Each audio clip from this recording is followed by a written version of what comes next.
Bismillahirrahmanirrahim. Assalamualaikum warahmatullahi wabarakatuh.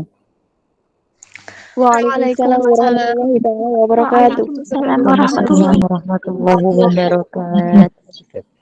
Waalaikumsalam warahmatullahi wabarakatuh. Alladzi bi ni'matihi tatimmu shalihat. Asyhadu an la ilaha illallah wahdahu la syarikalah wa asyhadu anna Muhammadan abduhu wa rasuluhu la nabiyya ba'dah. Allahumma salli wa sallim wa zid wa barik wa an'im ala habibina wa nabiyyina Muhammadin sallallahu alaihi wasallam wa ala alihi wa sahbihi ajma'in. Qala Allah tabaraka wa ta'ala ya ayyuhalladzina amanu taqullaha haqqa tuqatih wa la tamutunna illa wa antum muslimun. Wa qala Nabi sallallahu alaihi wasallam akmalul mu'minina imanan ahsanuhum khuluqa. Amma ba'd. Hadirin peserta kajian sahabat Ikhlas Iman yang semoga dirahmati Allah Subhanahu wa taala. Alhamdulillah kita bersyukur kepada Allah Subhanahu wa taala atas segala limpahan nikmat karunia Allah telah berikan kepada kita sehingga pada kesempatan malam yang mulia ini kita diizinkan Allah Subhanahu wa taala untuk bersua tidaklah lain dalam rangka menuntut ilmu agama, yaitu mempelajari Al-Qur'an dan As-Sunnah yang merupakan bagian daripada petunjuk Allah Subhanahu wa taala yang diturunkan kepada nabinya Muhammad sallallahu alaihi wasallam. Dan kita berharap kepada Allah Subhanahu wa taala semoga apa yang telah kita usahakan ini dicatat Allah Subhanahu wa taala menjadi amal salih yang diridhai. Amin ya rabbal alamin. Sebelumnya ada sebuah sabda Nabi sallallahu alaihi wasallam yang mengatakan bahwasanya la yashkurullah man la yashkurun nas. Tidak bersyukur kepada Allah seseorang yang dia tidak berterima kasih kepada manusia. Oleh karenanya pada kesempatan ini kami ingin mengucapkan terima kasih jazakumullahu khairan kepada sahabat Hijrah Seiman, pada panitia yang pada malam hari ini, apalagi kita saat ini berada di malam Ahad ya, di mana di seluruh dunia ya mereka memahami bahwa malam Ahad adalah malam berlibur, sehingga banyak daripada keluarga apalagi para kaula muda yang mereka meluangkan waktunya untuk bertamasya atau hangout dengan teman-teman atau nongkrong ya. Tapi Masya Allah dari ikhwan dan akhwat sekalian masih mau meluangkan waktunya untuk menuntut ilmu agama, mempelajari Al-Quran dan Sunnah Nabi Sallallahu Alaihi Wasallam. Dan kami berharap semoga Allah Subhanahu Wa Taala menerima amal soleh panjenengan semuanya. Sebelum memulai materi kajian malam hari ini, ada hal yang ingin kami sampaikan bahwasanya menuntut ilmu agama adalah suatu hal yang sangat penting. Bahkan Imam Ahmad bin Hanbal rahimahullah ta'ala beliau menyampaikan bahwa kebutuhan manusia terhadap ilmu agama itu jauh lebih penting daripada kebutuhan manusia terhadap makan. Tatkala manusia itu butuh makan dalam satu hari itu 3 kali. Mungkin ada yang 2 kali bagi yang diet ya. Tapi kata Imam Ahmad bin Hanbal, kebutuhan manusia terhadap ilmu itu adalah setiap tarikan nafasnya. Kenapa manusia dalam setiap tarikan nafasnya itu butuh ilmu? Karena syaitan senantiasa mengincar manusia dan dia siap untuk melemparkan anak panahnya untuk menyerang daripada manusia selama 24 jam non-stop. Sehingga manusia butuh ilmu dalam setiap tarikan nafasnya. Mulai dia bangun tidur sampai dengan dia tidur kembali. Makanya jika kita perhatikan, tidurnya orang yang berilmu dengan tidurnya orang yang tidak berilmu itu jauh berbeda. Tidurnya orang yang berilmu itu lebih ditakutkan oleh syaitan daripada ya tidurnya orang yang tidak berilmu. Bahkan dijelaskan dalam sebuah riwayat daripada sholatnya orang yang tidak berilmu. Kenapa? Karena tidurnya orang berilmu itu pakai ilmu. Sebelum tidur dia harus berwudu dulu, kemudian dia membaca doa, ya, kemudian dia membaca zikir Fatimah. Ya tidak langsung tidur begitu saja. Bangunnya pun dengan ilmu. Mau berangkat ke kantor pakai ilmu, mau berangkat ke sekolah pakai ilmu, keluar rumah pakai ilmu, masuk rumah pakai ilmu. Semua aktivitasnya dengan ilmu. Sehingga tidak ada celah bagi syaitan untuk menjerumuskan daripada orang-orang yang dia itu memahami ilmu agama. Maka dari sini dapat kita pahami bahwa menuntut ilmu agama itu sangatlah penting. Karena kita semua sepakat bahwa tujuan akhir kita adalah surga. Tujuan akhir kita adalah surga dan itu adalah sesuatu yang tidak dikehendaki oleh syaitan. Syaitan menginginkan kita untuk masuk ke dalam neraka bersamanya. Maka jangan sampai kita ya masuk neraka bersama syaitan. Ya, jangan sampai kita masuk neraka bersama syaitan dengan kita terpengaruh bisikan-bisikan syaitan. Oleh karenanya, kita harus senantiasa meluangkan waktu kita terus-menerus untuk menuntut ilmu agama, mempelajari Al-Quran, mempelajari hadis-hadis Nabi SAW. Agar apa? Agar kehidupan kita selamat di dunia dan di akhirat. Sebagaimana Allah berfirman di dalam Quran surat Thaha ayat 123, "Fa imma ya'tiyannakum minni hudan famin tattaba'u hudaya fala yadullu wa la yashqa." Kata Allah Subhanahu wa taala, jika telah datang petunjukku kepadamu, kata Allah, maka barang siapa yang mengikuti petunjukku, dia tidak akan sesat dan dia tidak akan celaka. Ya. Kemudian para ulama ahli tafsir di antara Ibnu Katsir rahimahullah taala beliau menjelaskan yang dimaksud petunjuk dalam surat Thaha ayat 123 tadi adalah Al-Qur'an dan As-Sunnah. Al-Qur'an dan Al-Hadis.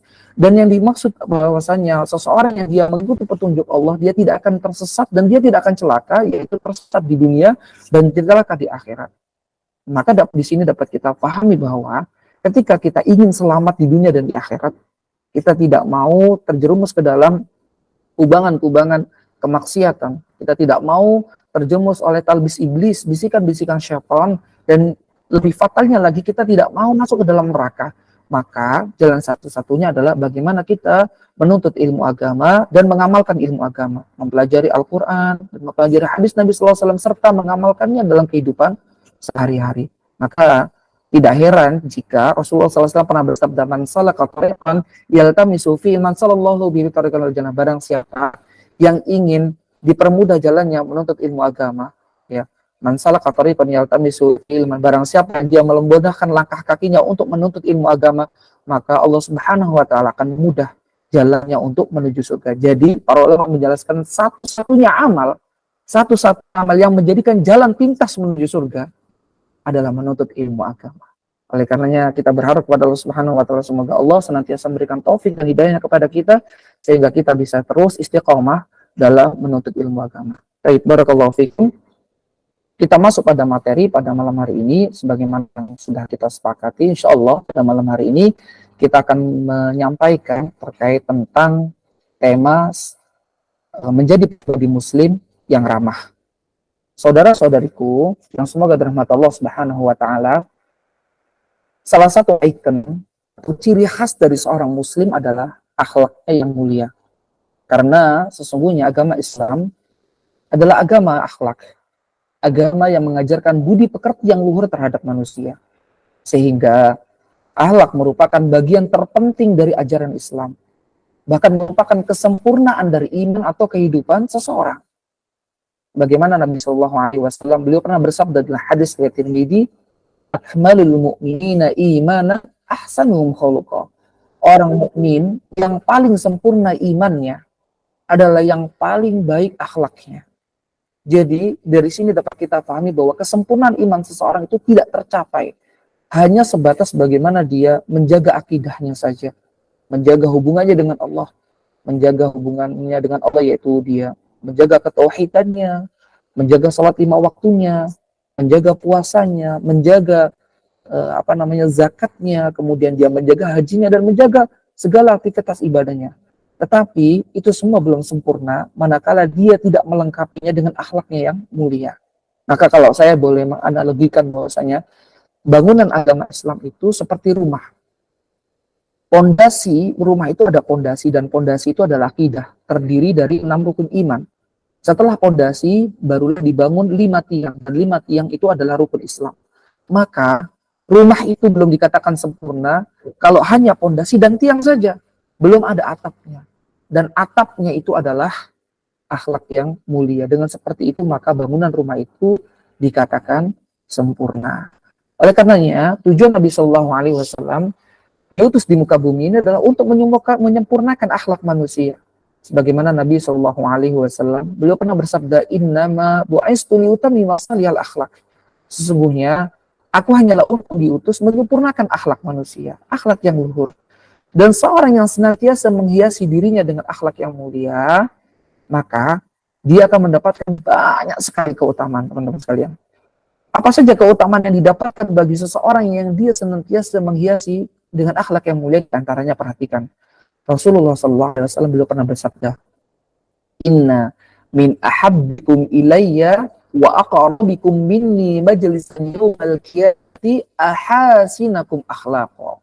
Kata beliau, sesungguhnya yang paling aku cintai di antara kalian, Kita ini kan lagi ngaku cinta sama Rasul nih, ngaku umat Nabi, pencinta Nabi. Nah, tapi kan rasanya nyesek ya kalau cinta kita bertepuk sebelah tangan. Cinta kita tidak terbalaskan. Maka kalau kita ingin juga dicintai oleh Nabi, perhatikan. Kata Rasul, inna min ahabbikum, sesungguhnya yang paling aku cintai di antara kalian, ilayya wa aqrabikum minni majlisan yaumal qiyamati ahasinakum akhlaqo. Dan paling dekat tempat duduknya denganku pada hari kiamat, siapa? Adalah mereka yang paling bagus akhlaknya di antara kalian. Jadi orang yang paling baik akhlaknya, paling sopan, paling fashionnya paling keren lah dalam dia bertutur kata, dalam dia bersikap, ya sifatnya. Nah, maka orang-orang yang semacam ini tuh besok pada hari kiamat, ya dia tempat duduknya, singgah sananya bersanding dengan Rasulullah Muhammad SAW. Masya Allah. Nah, selain daripada itu, seseorang yang memiliki akhlak yang mulia itu dapat menyamai kedudukan derajat orang yang rajin puasa dan rajin sholat sunnah. Mungkin di antara kita mungkin ada yang sulit untuk puasa sunnah, ya. Sulit untuk puasa sunnah. Ustaz, puasa Ramadan aja udah susah, apalagi puasa sunnah Senin Kemis ya. Apalagi belum kalau yang akhwat ada liburnya, ya. Tapi nggak usah galau. Di sini Rasulullah SAW menyampaikan bahwasanya innal mu'mina la yud'iku bi husni khuluqihi darajatas shaimil qa'im.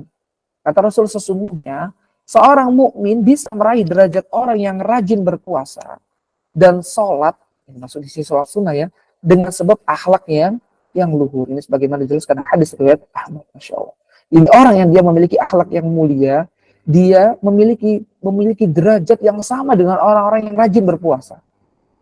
Bahkan bukan hanya orang yang rajin puasa, tapi orang yang rajin sholat sunnah. Bayangkan orang yang rajin sholat tahajud, orang yang rajin sholat duha, itu dapat diimbangi oleh orang-orang yang dia itu akhlaknya mulia, sungguh luar biasa. Maka teman-teman sekalian, kita sebagai seorang muslim berusaha untuk berhias diri dengan akhlak yang mulia. Terlebih akhlak kita terhadap sesama manusia. Dan orang, perhatikan, dan orang yang paling utama kita berakhlak dengannya adalah keluarga kita. Di sini siapa? Orang tua kita. Kalau mungkin yang sudah menikah, istrinya, suaminya, anaknya. Ini yang paling utama untuk kita bersikap baik dengannya. Sebagaimana Rasulullah SAW bersabda, khairukum li ahli, wa ana khairukum li ahli. Sebaik-baik kalian adalah orang yang paling baik bagi keluarganya. Dan aku, kata Rasul, adalah orang yang paling baik bagi keluargaku. Ya, baru kemudian kerabat, tetangga, sahabat, teman, ya satu kantornya, teman sekolahnya, teman kuliahnya. Nah, ini ada skala prioritas. Jangan dengan teman baik, ya, sama temennya baik kalau ngomong, apalagi naudzubillah sama pacarnya. Kalau sama pacarnya padahal bukan siapa-siapa ya, itu masya Allah ngomongnya itu lembut sekali. Ya, padahal ini adalah sesuatu yang dilarang di dalam agama. Ya. Nggak boleh kita berinteraksi terlalu berlebihan dengan lawan jenis kita yang bukan mahram. Tetapi kebanyakan di masyarakat kita, khususnya teman-teman yang masih muda, ya, saya berharap teman-teman di sini mungkin yang belum menikah, yang belum married, ya saya berharap masih jomblo semuanya ya. Jadi artinya tidak ada yang pacaran karena ini dilarang oleh agama. Nah, kadang-kala dengan lawan jenisnya masya Allah lembut sekali, tapi giliran sama ibunya kasarnya luar biasa. Mau WA saja teman sama teman wanitanya itu luar biasa, bahasanya santun sekali, kadang sampai dibaca 5 kali, 6 kali baru dikirim. Tapi kalau sama orang tuanya ngomong seenaknya sendiri, nggak pakai dikaji dulu, nggak pakai dibaca terlebih dahulu, langsung dikirim saja, nggak mikir apakah kata-katanya ini dapat menyakitkan orang tuanya atau tidak, nggak dipikir. Tapi berbeda ketika dia berbicara dengan orang lain, berbicara sama gurunya, berbicara dengan temannya, apalagi teman yang dia itu sangat berpengaruh terhadap kehidupannya. Itu luar biasa. Padahal tidak ada seseorang yang lebih berpengaruh terhadap kehidupannya kecuali orang tuanya. Karena orang tua adalah pembuka segala kebaikan. Perhatikan, dijelaskan dalam kitab Al-Adabul Mufrad ya, kitab karya Imam Bukhari, bahasanya ada dua dosa atau ada 2 hal yang langsung dibalas cash di dunia. Yang pertama adalah ketika seseorang itu berbuat buruk kepada kedua orang tuanya, maka Allah akan balas cash di dunia sebelum dia diwafatkan. Jadi makanya perhatikan orang-orang yang hubungan dengan orang tuanya itu kurang harmonis, kurang baik. Perhatikan, rata-rata itu. Dan mayoritas kehidupannya berantakan. Ya, sekolahnya berantakan, kuliahnya berantakan, nggak kunjung skripsi, nggak kunjung sidang, ya molor lulusnya. Terus sudah dapat cari pekerjaan susah, dapat pekerjaan pun tidak lama langsung kena PHK, rumah tangganya berantakan. Perhatikan orang-orang yang dia hubungannya kurang harmonis dengan orang tuanya. Dan yang kedua adalah ketika seseorang itu menjaga hubungan baik dengan orang tuanya, adabnya luar biasa dengan orang tuanya, akhlaknya baik dengan orang tuanya, maka Allah akan balas kebaikannya di dunia sebelum dia diwafatkan Allah Subhanahu wa taala. Makanya bisa kita perhatikan orang-orang yang sukses di dunia adalah orang-orang yang mereka itu rata-rata hubungan dengan orang tuanya itu baik. Bahkan ada konsep cara berpikirnya orang-orang, mohon maaf, orang-orang Chinese, orang-orang Tionghoa, padahal mereka bukan seorang Muslim, tapi mereka itu sangat care dengan orang tuanya. Kenapa? Ketika ditanya, karena bagi dia orang tuanya adalah hoki, ya, keberuntungan dalam kehidupannya. Ya. Makanya kata dia, kalau kunci pengen sukses itu ya baik sama orang tua itu, padahal mohon maaf bukan seorang yang Muslim, tapi mereka lebih paham daripada kita yang Muslim. Seharusnya kita yang jauh lebih paham daripada mereka. Nah, ini yang harus kita perhatikan dalam kita berakhlak mulia. Teman-teman sekalian yang semoga dirahmati Allah Subhanahu wa taala, di antara akhlak yang mulia adalah bersikap ramah. Bersikap ramah, dan ramah ini adalah ciri khas bangsa Indonesia yang saat ini mulai punah gitu. Kadang kalau kita bertanya dengan turis-turis ya, dengan mereka yang datang ke Indonesia untuk bertamasya, untuk berwisata yang dari negara lain ya, ditanya apa ciri-ciri, apa kesan Anda ketika melihat Indonesia? Jawabannya mereka adalah, ya, tanggapan mereka adalah bagaimana orang Indonesia itu ramah-ramah, santun. Tapi subhanallah, yang menjadikan ciri khas ini sudah mulai punah, teman-teman sekalian, sudah mulai luntur gitu. Wallahu alam, tidak tahu kenapa, mungkin ini analisa saya ya, belum saya adakan riset, baru analisa saya. Mungkin sebab gadget kayaknya. Nah, karena dengan orang itu dengan adanya gadget, dengan adanya medsos, mudah terpancing emosi, kemudian menjadi manusia yang apatis, nggak tahu, nggak mau, nggak peduli dengan keadaan sekitar. Kayaknya sih gitu ya. Jadi dengan gadget, karena media sosial udah sibuk dengan medsosnya, sibuk dengan gadgetnya, dia udah nggak ada lagi akhlak gitu. Nggak ada lagi kepedulian. Dulu kalau ada orang kecelakaan di jalan itu luar biasa, bersama-sama membantu. Sekarang bodoh amat, cuek kan gitu kan, nggak memperdulikan gitu. Dan ini bukan akhlak bangsa kita, apalagi ini juga bukan akhlak daripada agama kita, agama Islam ya. Baik, jadi di antara akhlak yang mulia itu adalah bersikap ramah, teman-teman. Bagaimana sikap ramah yang diajarkan oleh baginda Nabi Sallallahu Alaihi Wasallam? Yang pertama nih yang harus dicatat, sikap ramah yang diajarkan oleh baginda Nabi Muhammad Sallallahu Alaihi Wasallam adalah berwajah semeringah, teman-teman, berwajah ceria, bukan pasam, cembetut ya. Karena Nabi Sallallahu Alaihi Wasallam itu bersabda, la tahkiranna minal ma'rufi syai'an walau an talqa akhaka biwajhin mukin. Kata Nabi Sallallahu Alaihi Wasallam, janganlah meremehkan kebaikan sekecil apapun, juga walaupun engkau bertemu saudaramu dengan wajah yang berseri-seri. Jadi artinya berwajah berseri-seri itu merupakan bagian daripada kebaikan, dan itu termasuk ibadah, termasuk wajah yang berseri itu adalah murah senyum, dan senyum merupakan bagian daripada sedekah, teman-teman sekalian. Bagaimana dijelaskan dalam hadis riwayat Tirmidzi dari sahabat Abu Dzar radhiyallahu anhu, Nabi sallallahu alaihi wasallam bersabda, tabassumuka fi wajhi akhika laka sedekah. Senyummu di hadapan saudaramu adalah sedekah. Jadi konsep sedekah di dalam Islam itu tidak terkotak hanya bagaimana kita memberikan sesuatu, mungkin harta kita, uang kita, makanan kepada saudara kita. Tidak cukup sampai di situ. Tapi dengan kita memberikan senyuman kepada saudara kita, saudara muslim kita, ini juga dihitung sedekah oleh Allah Subhanahu wa taala. Begitu murahnya. Ya. Bagaimana tidak dikatakan sedekah? Bukankah memberikan kebahagiaan itu adalah kebaikan, termasuk daripada kebaikan? Dan bukankah itu termasuk daripada sedekah? Misal nih ya, pagi hari kita berangkat ke kantor. Kita berangkat ke kantor dengan wajah yang semeringah, dengan wajah yang senyum. Lalu ada saudara kita atau teman kantor kita yang dia keluar dari rumahnya dengan keadaan gundah gulana karena mungkin sebab permasalahan yang ada di rumahnya. Mungkin dia habis bertengkar dengan istrinya, atau bertengkar dengan suaminya, atau habis dimarahin sama orang tuanya, sehingga dia galau, atau kemudian dia itu gundah, sedih. Nah, kemudian sampai di kantor, bertemu dengan kita menyambutnya dengan wajah yang senyum, dengan wajah yang semeringah. Lalu kemudian setidaknya setelah dia melihat kita, hilanglah sedikit rasa kegundahannya.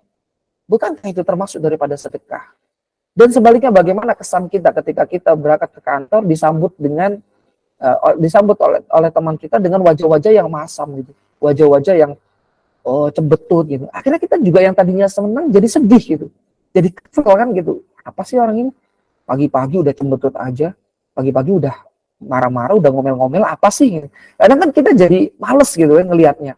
Nah, inilah efek daripada senyuman, teman-teman sekalian. Walaupun sedikit kita memberikan senyum, dan senyum ini kan sangat murah sekali, hanya bagaimana kita mengangkat sedikit bibir kita ya, untuk memberikan kesan yang baik. Itu adalah senyuman, dan itu termasuk daripada kebaikan, bahkan dihitung daripada sedekah oleh Allah Subhanahu wa Ta'ala. Dan ini merupakan salah satu sifat ramah, teman-teman sekalian. Jadi ketika kita bertemu dengan saudara kita, berikanlah senyuman, apalagi sesama saudara muslim kita yang ada tanda kutip ya, yang sejenis dengan kita. Jangan kemudian kita bertemu dengan yang berlainan jenis dengan kita, atau mungkin ketemu cowok sama cewek, ketemu yang bukan mahram, tebar senyuman, tebar pesona, akhirnya ini jadi masalah ya. Akhirnya ini jadi masalah, belum boleh ini seperti ini. Akhirnya timbul fitnah gitu. Istrinya orang main senyum, akhirnya nanti timbul rasa-rasa benih-benih cinta ya, benih-benih cinta. Kalau benih-benih cinta itu disalurkan pada yang hak, misalkan dilanjutkan dengan khitbah atau berpelamar terus menikah, nggak ada masalah. Masalahnya ini senyum dengan istrinya orang gitu, senyum suaminya orang, akhirnya apa, jadi pelakor kan gitu kan. Nah, akhirnya timbul masalah besar. Nah, ini kita harus memperhatikan. Baik, kemudian yang kedua, termasuk bentuk daripada sifat ramah yang diajarkan Rasulullah SAW adalah senantiasa menyapa tatkala bertemu dengan seseorang. Ya, dan Rasulullah SAW mengajarkan kepada kita untuk mengucapkan salam kepada sesama Muslim tatkala berjumpa.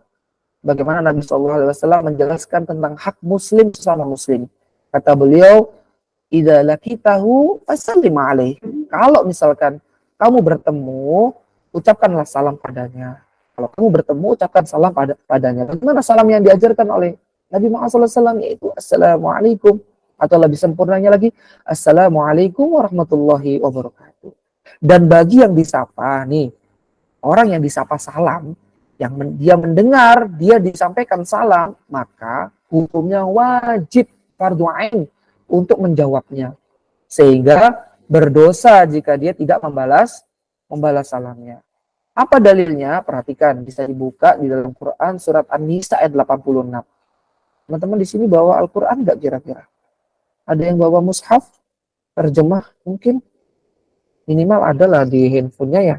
Coba dibuka terjemahannya supaya Al-Quran ini berfungsi bukan hanya memberikan asbab pahala kepada kita, tapi juga memberikan petunjuk kepada kita. Jadi ketika Quran ini hanya kita baca saja, itu hanya berfungsi sebagai asbab untuk memberikan pahala kepada kita. Allah memberikan pahala kepada kita. Kan ada hadisnya ya, barang siapa membaca satu ayat dari Al-Quran, maka dia mendapatkan sebulir kebaikan dari hurufnya. Ya, tapi kalau dia membaca terjemahannya, maka baru dia berfungsi sebagai petunjuk. Coba saya mau mendengar terjemahnya dari Quran surat An-Nisa 86. Mungkin ada yang bisa membacakan?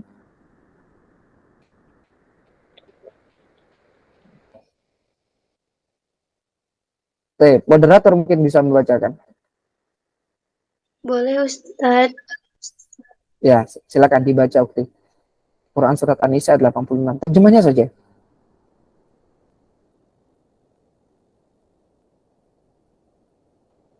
Sudah ketemu?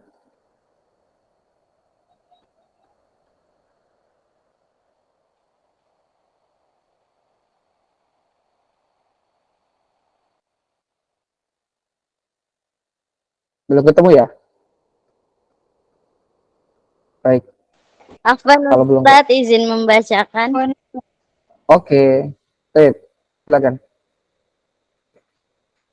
Ayat terjemahnya, wa idza hayyitum bi tahiyyatin fahayyu bi ahsani minha aw rudduha innallaha kana 'ala kulli syai'in hasiba. Silakan. Ini terjemahannya aja ya Ustaz. Iya, terjemahnya saja.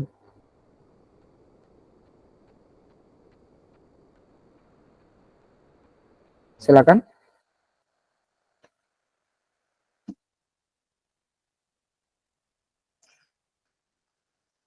Sebentar Ustaz.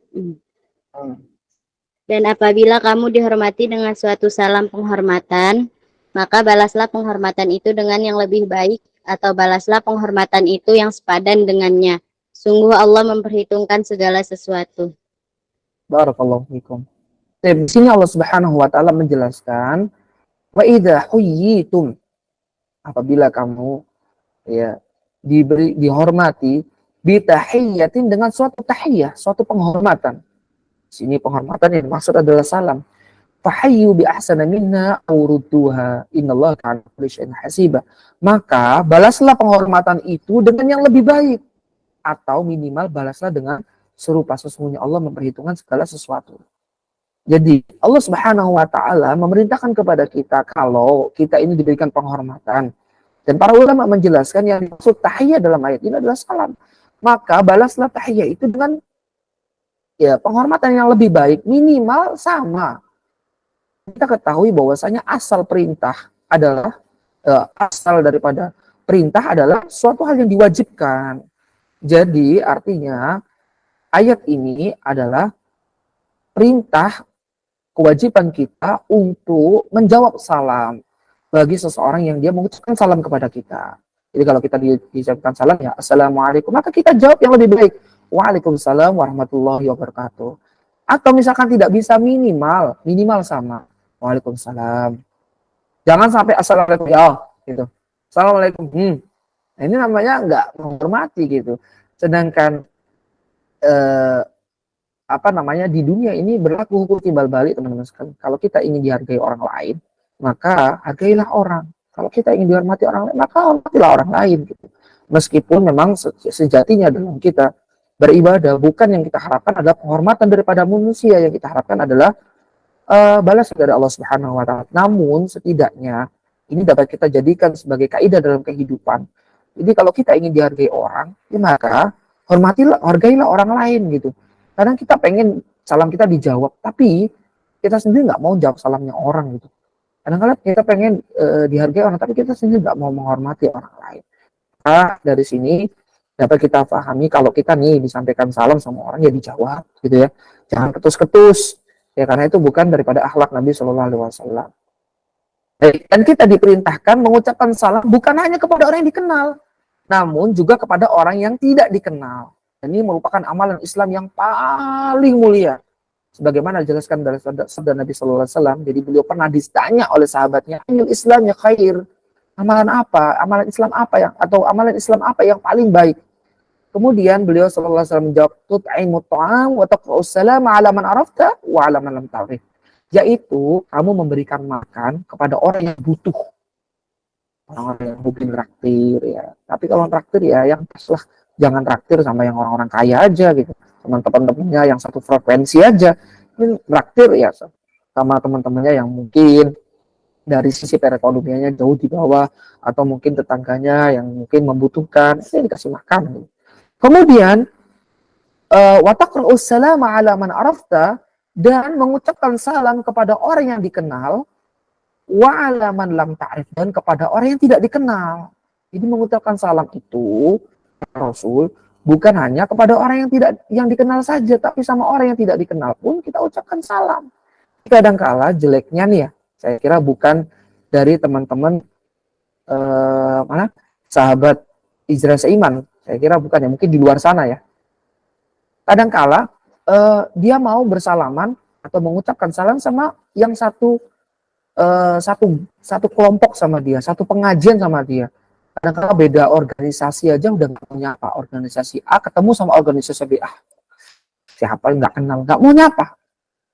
Ya, padahal Rasulullah SAW memerintahkan kepada kita untuk kita mengucapkan salam kepada orang yang tidak dikenal maupun tidak kenal. Jelas-jelas ketemu di masjid nih, sama Islam. Habis sholat bareng nih, bahkan satu saf bareng. Yang kalau ketemu salam, assalamualaikum, tinggal di mana akhi, atau tinggal di mana ukhti. Tanya gitu. Dan ini merupakan syiar Islam yang mulai pelan-pelan ditinggalkan gitu loh. Nah, masalahnya meninggalkan salam kepada orang yang tidak dikenal ini ciri-ciri zaman, ciri-ciri mendekatinya hari kiamat. Nah, kadang beda majelis taklim, beda seragam nih, kadang ibu-ibu yang mungkin ya, yang akhwat nih. Beda seragam majelis taklim, ketemu di jalan nggak mau nyapa, nggak mau salam, padahal sama-sama Islam. Siapa sih? Nggak kenal gitu. Bukan majelis taklim kita, yang satu bajunya pink, yang satu warnanya ungu, ketemu jelas-jelas sesama muslim pakai hijab, tapi karena beda dress code-nya, beda seragamnya, nggak mau nyapa gitu loh, nggak mau salam. Ini Islam apaan ini? Islam nggak mengajarkan seperti itu, Nabi nggak mengajarkan seperti itu gitu. Nabi mengajarkan keramahan. Bagaimana tatkala ketemu orang, senyum, terus salam. Itu diajarkan Nabi SAW. Dan ini yang banyak ditinggalkan oleh sesama kaum muslimin. Makanya Islam di Indonesia itu banyak. Tapi kata Rasul itu seperti buih di lautan apa? Buih itu apa? Buih itu kan nggak ada kekuatan yang dipegang, pecah. Itu buih. Islam di Indonesia itu banyak, tapi saling berpecah belah. Kenapa? Nggak kompak. Udah ormasnya banyak, kelompoknya banyak, majelis taklimnya banyak, masjidnya banyak. Semakin tidak rukun, ketemu semakin cuek, semakin apatis. Beda di zaman sahabat Nabi SAW, mereka kompak, mereka bersatu. Nah, ini bagaimana seperti ini? Nah, maka kami menghimbau kepada teman-teman yang sudah ngaji nih, kita yang udah ngaji harus paham, ini harus diamalkan dalam kehidupan sehari-hari. Karena ilmu itu akhlak, teman-teman. Ilmu itu akhlak. Ya, yang dimaksud khairun nas anfa'uhum linnas, sebaik-baik manusia ada yang bermanfaat bagi manusia adalah akhlak. Tetangga kita nggak mau tahu kita hafal Al-Quran berapa juz. Tetangga kita, teman kita nggak peduli kita hafal hadis berapa ribu hadis yang kita hafal. Tetapi yang dirasakan oleh tetangga kita, yang dirasakan oleh teman kita adalah akhlak kita. Itulah yang bermanfaat buat orang lain, teman-teman sekalian. Dan itulah Islam. Jadi kalau kita sudah ngaji, ya ratusan kali datang ke majelis taklim, tapi kok akhlaknya tetap gitu-gitu aja, sama orang cuek, sama orang tetap ketus, sama orang tetap kasar, ya nggak manfaat ilmunya. Berarti ngajinya belum masuk ke hati, ngajinya cuma sampai di mana? Di sebatas di otak saja gitu, dihafal tapi tidak merasuk ke dalam hati. Naudzubillah min dalik. Dan Rasulullah SAW senantiasa berdoa dari ilmu yang semacam ini. Allahumma inni a'udzubika min ilmi la yanfa. Ya Allah, lindungilah kami dari ilmu yang tidak bermanfaat. Maksudnya ilmu yang tidak bermanfaat itu apa? Ilmu yang sekedar hanya dihafal tapi tidak merasuk ke dalam hati dan tidak diamalkan dalam keseharian. Naudzubillah min dalik. Nah, terus kemudian adapun kepada non-muslim, maka tetap kita menyapanya sebagai hak sesama manusia, hak sesama kerabat, tetangga, teman, tetap kita sapa, teman-teman sekalian.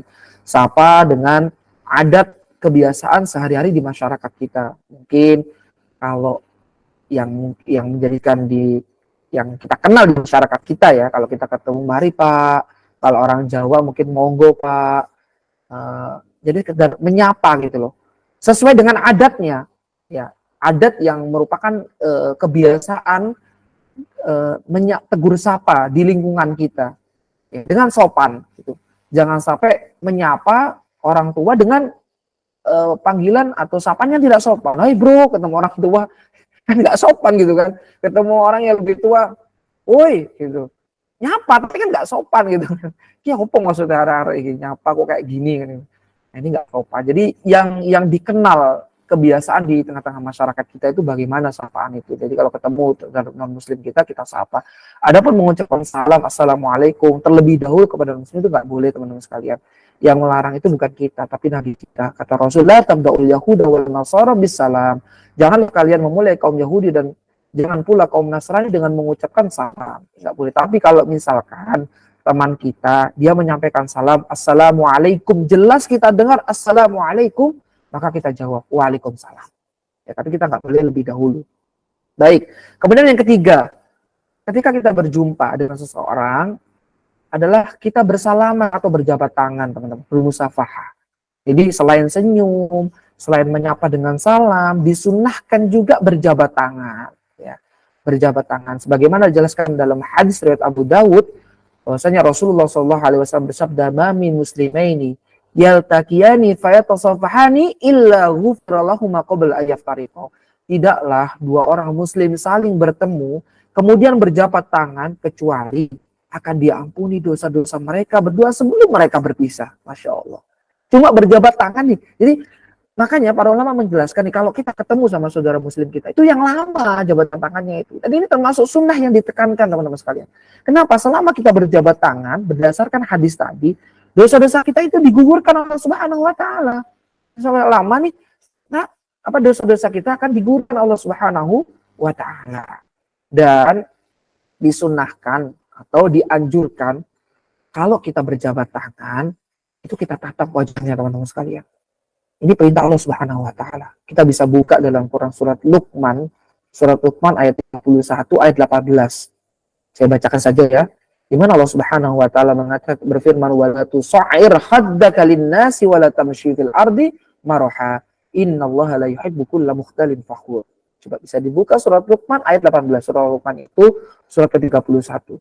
Kata Allah Subhanahu wa taala, "Dan janganlah kamu memalingkan wajah dari manusia karena sombong." Jadi memalingkan wajah manusia itu termasuk bentuk daripada kesombongan. Sombong itu apa sih, teman-teman sekalian? Kata Rasul itu batarul haq wa ghamtun nas. Sombong itu menolak kebenaran dan meremehkan manusia. Dan memalingkan wajah itu termasuk bentuk daripada meremehkan manusia. Dan Allah melarang kita. Ya.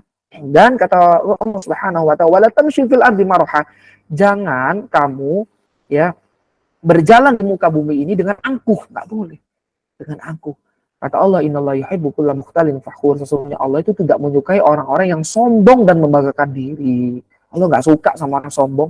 Kan dijelaskan dalam sebuah hadis itu dia akan masuk surga orang yang sombong meskipun terdapat kesombongan sekecil biji zarah dalam hatinya. Nggak akan masuk surga. Kan ngeri ya, teman-teman sekalian. Jadi memalingkan wajah itu termasuk bentuk meremehkan. Jadi kalau kita ketemu sama saudara muslim kita harus ramah, teman-teman sekalian. Bagaimana bentuk keramahan kita? Kita senyum, kita sapa dengan salam, kemudian kita bermusafah dan kita tatap wajahnya. Assalamualaikum. Mungkin kita tambahi bumbu-bumbu dengan bertanya sebagai mungkin basa-basi ya, tapi ini termasuk akhlak. Bagaimana kabarnya Ukti? Bagaimana kabarnya Akhi? Sehat? Ya, terus kemudian jangan orang yang ditanya kabarnya, ya udah tahu saya di sini berarti saya sehat lah. Ini juga nggak baik, ditanya malah meremehkan. Ini juga termasuk bentuk kesombongan. Ditanya, ya alhamdulillah sehat. Bagaimana kabar antum? Sehat, sehat. Ya, bagaimana kabar anti? Sehat, sehat. Gitu. Jadi inilah muslim gitu loh. Inilah muslim. Loh. Dan pertanyaan semacam ini juga termasuk daripada akhlak, teman-teman sekalian. Ya, karena Rasulullah SAW kan pernah bersabda, "La yu'minu ahadukum hatta yuhibba li akhihi ma yuhibbu li nafsihi." Tidak sempurna keimanan seseorang yang manakala dia mencintai saudaranya sebagaimana dia mencintai dirinya sendiri. Kita pengen badan kita itu sehat, kita pengen sehat terus. Maka ketika kita pengen sehat, seharusnya kita pun ingin melihat orang keluarga kita atau ingin melihat saudara muslim kita atau teman kita, kerabat kita sehat. Maka kan wajar kalau misalkan kita bertanya bagaimana kabarnya, sehat-sehat. Jadi orang muslim itu ciri-cirinya bukan SMS. SMS yang dimaksud itu apa? Susah ketika melihat orang lain senang, senang ketika melihat orang lain susah. Itu bukan ciri khas orang muslim. Tapi ciri khas orang muslim adalah susah ketika melihat orang lain susah dan senang ketika melihat orang lain senang. SMS yang nomor 2 ini yang benar gitu loh. Jangan SMS yang nomor pertama tadi, susah ketika melihat orang lain senang senang ketika melihat orang lain susah. Itu salah itu. Itu termasuk daripada hasad, termasuk daripada kedengkian. Ya. Nah, sedangkan seorang muslim, akhlak seorang muslim itu SMS yang kedua, teman-teman sekalian. Susah ketika melihat saudaranya susah, dan senang ketika melihat saudaranya senang. Jadi ketika saudaranya sakit, itu susah, teman-teman sekalian. Kita juga harus sedih gitu loh. Harus repot ketika melihat saudara kita juga sakit gitu. Sebagaimana ketika kita sakit, kita pun repot. Cari obat, cari dokter, bagaimana supaya kita sembuh. Pun demikian, sikap kita terhadap saudara muslim kita. Barakallahu fiik. Kemudian yang terakhir, yang keempat dan yang kelima, termasuk daripada sifat ramah terhadap saudara kita adalah termasuk bentuk keramahan terhadap saudara kita adalah bertutur kata dengan lemah lembut dan rendah diri, tawadhu. Jadi bertutur kata dengan lemah lembut dan tawadhu. Ini adalah bentuk keramahan dan ini akhlak baginda Nabi Shallallahu Alaihi Wasallam. Kita nih yang katanya fansnya Rasul, yang followersnya Rasul. Ini caranya Rasul. Bagaimana cara akhlaknya, cara berinteraksinya Rasul? Cara berinteraksinya Rasul dengan manusia adalah bertutur kata dengan kata yang lemah lembut dan tawadhu, teman-teman sekalian.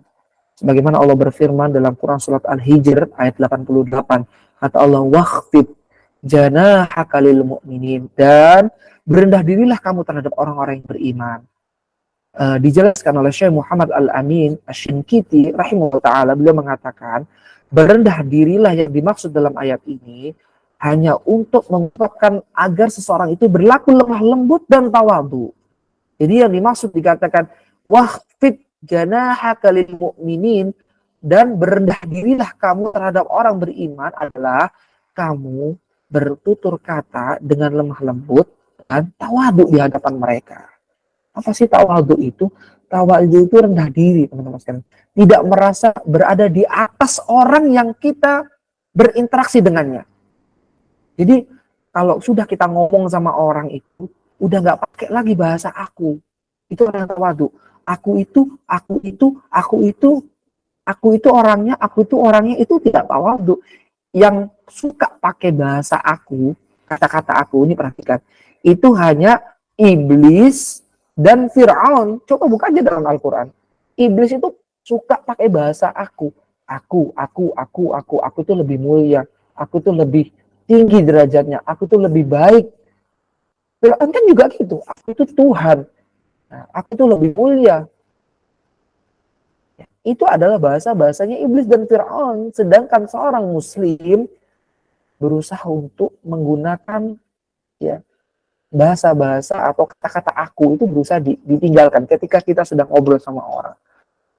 Itu namanya tawadhu. Dan termasuk tawadhu itu menjadi pendengar yang baik daripada suka didengar. Jadi suka mendengar daripada suka didengar. Itu termasuk daripada tawadhu. Kadang kita itu sukanya didengar tapi nggak mau dengar omongan orang. Pengennya curhatannya didengar tapi nggak mau dengar curhatannya orang. Ya, pengennya cerita aja. Dan kalau udah cerita aku itu bukan tawadhu namanya. Sedangkan Allah mengatakan wahfid janahaka lil mu'min. Ya, bersikap rendah dirilah kamu terhadap orang beriman. Makanya kalau kita bertemu dengan saudara muslim kita, bangun perasaan bahwasanya dia lebih mulia daripada saya. Itu harus kita bangun. Dia lebih tinggi derajatnya daripada saya. Dia lebih mulia di sisi Allah daripada saya. Karena saya ini pendosa. Itu harus kita bangun. Narasi itu di dalam diri kita. Itu harus kita bangun, teman-teman sekalian. Supaya apa? Supaya kita tawadhu, supaya kita rendah diri. Dan itu akhlak baginda Nabi Sallallahu Alaihi Wasallam. Jadi kita diperintahkan Allah Subhanahu Wa Taala untuk berakhlak mulia. Dan juga Allah Subhanahu Wa Taala berfirman dalam Quran surat Al-Imran ayat 159. Al-Imran ayat 159. Kalau mungkin belum sempat buka mushafnya, dicatat deh dalilnya. Karena ilmu itu dalil, teman-teman sekalian. Dan ilmu itu Al-Quran dan As-Sunnah. Itu ilmu. Kalau yang lainnya itu opini, teman-teman. Nggak bisa dijadikan hujah. Makanya kita catat Al-Quran, surat Al-Imran 59. Ini yang harus kita jadikan pedoman. Apa kata Allah Subhanahu Wa Taala? Fa bima rahmatin minallah linta lahum walau kunta faddan ghalidzan qalbi lang faddu min haulik. Kata Allah Subhanahu wa taala, maka disebabkan rahmat dari Allah Subhanahu wa taala kamu berlaku lemah lembutlah terhadap mereka. Sekiranya kamu bersikap keras, lagi berhati kasar, tentulah mereka menjauh diri dari sekelilingmu. Jadi memang fitrah manusia itu ingin menerima atau menyukai sesuatu yang lembut. Ya enggak? Mungkin anti yang masih jomblo ya, yang belum menikah, yang belum merit, atau antum ikhwan yang belum nikah, kan pengen dapat pasangan yang lembut, ya enggak sih? Itu fitrah gitu. Atau suka dengan ustadz atau guru yang lembut, itu fitrah. Ini manusia memang suka kelembutan dan enggak suka sesuatu yang kasar. Dan Islam mengajarkan kita untuk bersikap lemah lembut. Itu ajaran Islam.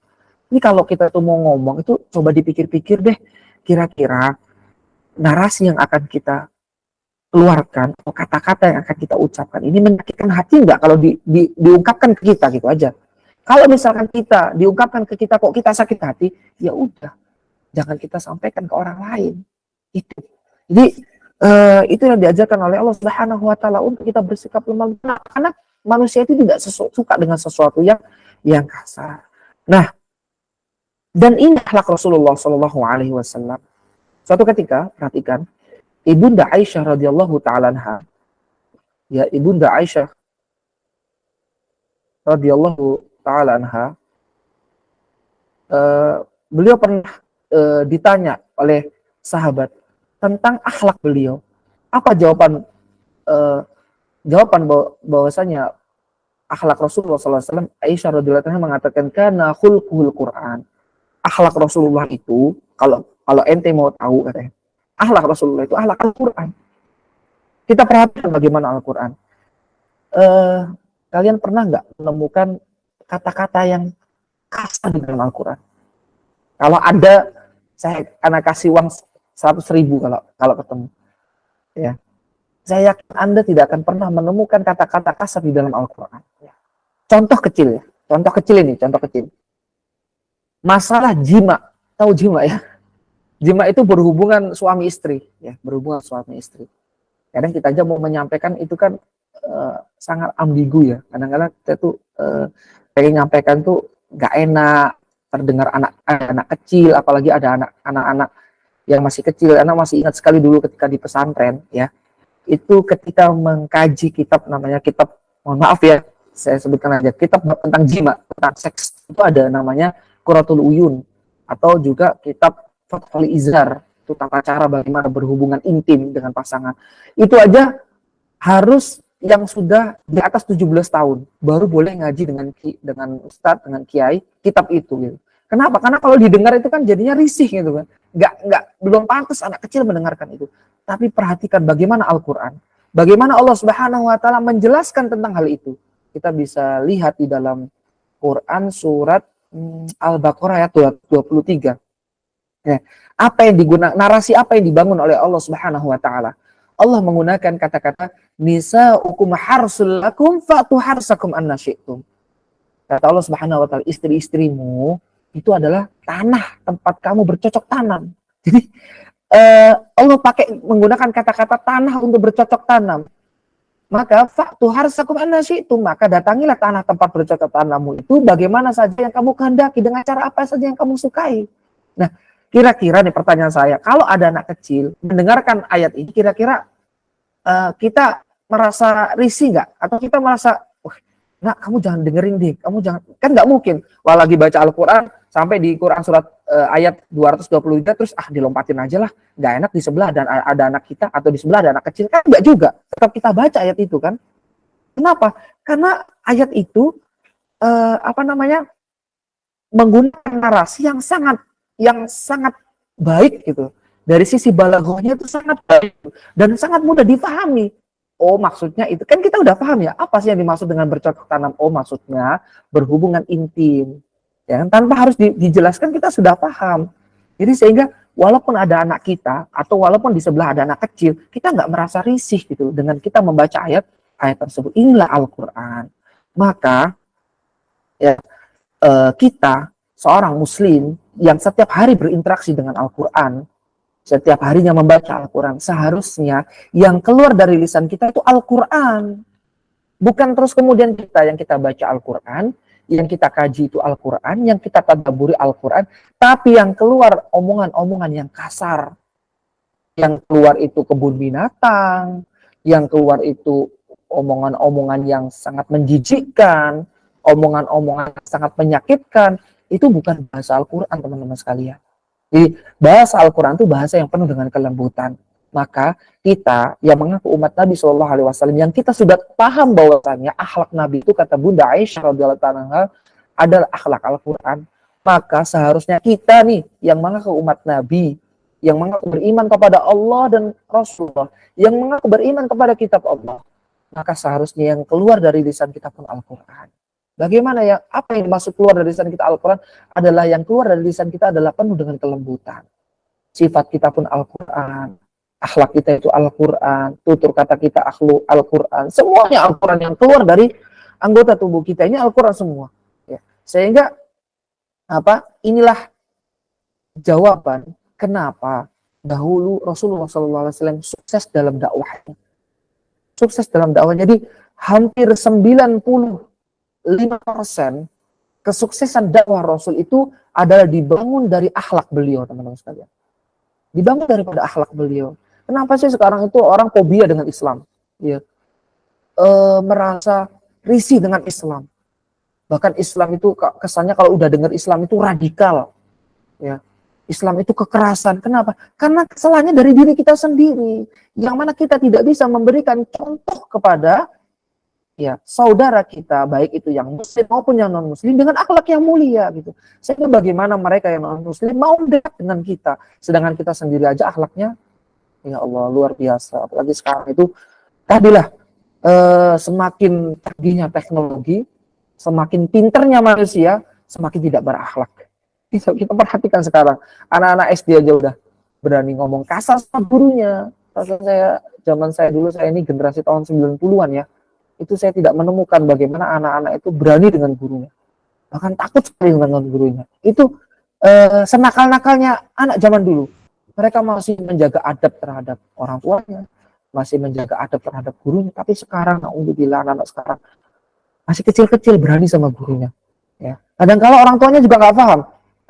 Gurunya padahal menindak atau menghukum karena kesalahan daripada anaknya, malah gurunya dilaporkan di polisi. Ini juga sama dengan orang tuanya tidak mengajar akhlak yang baik buat anaknya gitu loh. Akhirnya anak itu memahami bahwasanya boleh untuk kita itu melawan guru. Allahu Akbar. Dan ini bukan akhlak daripada Rasulullah Muhammad Shallallahu Alaihi Wasallam. Dan yang paling terakhir yang perlu kita pahami bahwasanya dengan kita bertutur lemah lembut itu juga menjadikan sebab seseorang bisa masuk ke dalam surganya Allah Subhanahu Wa Taala. Sebagaimana Nabi SAW bersabda, ya Rasulullah, dullan ya amilin yudkhulunil jannah. Kata sahabat Nabi SAW bertanya kepada Rasulullah, wahai Rasulullah, tunjukkanlah kepadaku suatu amalan yang dapat memasukkan ke dalam surga. Maka Rasulullah SAW menjawab, inna min mujibatil maghfirat badlus salam wa husnul kalam. Di antara sebab mendapatkan ampunan Allah Subhanahu wa Ta'ala adalah menyebarkan salam dan bertutur kata yang baik. Perhatikan, menyebarkan salam dan bertutur kata yang baik itu bisa menjadikan sebab seseorang itu masuk ke dalam surganya Allah Subhanahu wa Ta'ala. Allahu Akbar. Maka di sini dapat kita tarik ke sebuah kesimpulan bahwasanya kalau kita ingin dekat besok dengan Rasulullah SAW di surga, kita ingin derajat kita ditinggikan oleh Allah Subhanahu wa Ta'ala, dan kita ingin masuk ke dalam surganya Allah Subhanahu wa Ta'ala, serta kita ingin dosa-dosa kita diampuni Allah Subhanahu wa Ta'ala, maka hiasilah diri kita dengan akhlak mulia.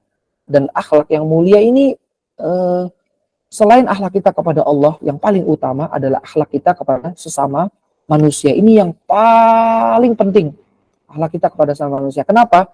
Karena teman-teman pernah mendengar tentang hadis orang yang bangkrut, orang yang muflis. Dijelaskan dalam sebuah hadis, orang yang bangkrut adalah, kata Rasulullah SAW, orang yang ketika menghadap Allah Subhanahu wa Ta'ala, dia membawa pahala sebesar gunung Uhud, lalu kemudian ketika dia menghadap Allah Subhanahu wa Ta'ala, ada orang yang mencegahnya Siapa orang ini? Adalah orang-orang yang ketika di dunia sering kita zalimi, sering dizalimi. Mulai dari dia punya utang piutang, nggak dilunasi. Mulai ketika dia di dunia pernah disakiti, dizalimi, digibahi, dihasati, dia menuntut kepada Allah Subhanahu wa taala. Dan kita ketahui besok hari kiamat itu, teman-teman, nggak ada uang, nggak ada dirham. Lalu bagaimana untuk membayarnya? Yang digunakan untuk membayarnya adalah pahala yang kita bawa tadi. Sampai dengan pahala itu habis, terus masih ada orang datang menagih. Ya Allah, ketika di dunia dia dulu pernah nempeleng saya, pernah nonjok saya, pernah gibain saya, pernah utang sama saya. Lalu gimana? Pahalanya habis. Apa kata Allah Subhanahu wa taala? Ambil dosanya, tempatkan di dirimu, jadi yang tadinya kita panen pahala jadi panen dosa. Na'udzubillah min dzalik. Ini ngerinya ketika dunia, ya, kita menjaga hubungan kita dengan Allah, tapi kita melupakan hubungan kita dengan manusia. Artinya apa? Kita dengan Allah itu baik.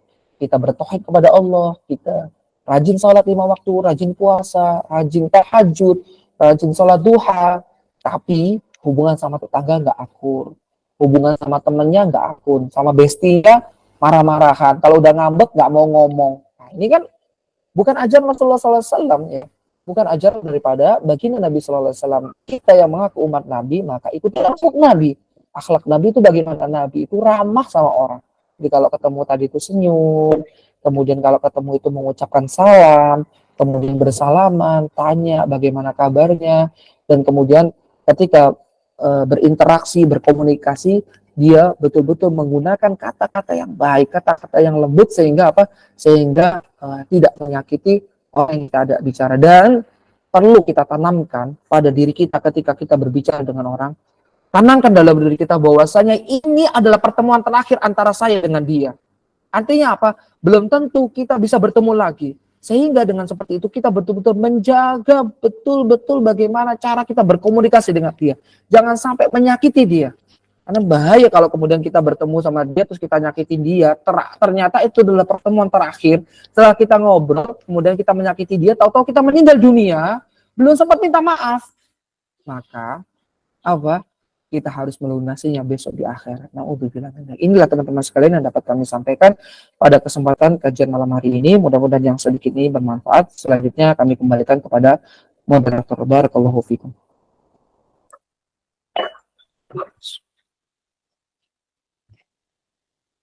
Masya Allah, tabarakallah. Itu tadi penyampaian dari Ustadz Abdul Aziz. Semoga kita semua mendapat ilmu dari beliau. Baik, Amin.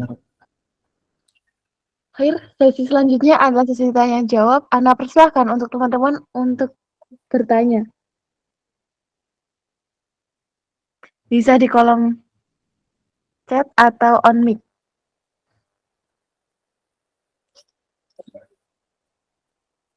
Baik Ustadz, ini ada pertanyaan dari Uhti Puitis. Assalamualaikum, izin bertanya di luar tema.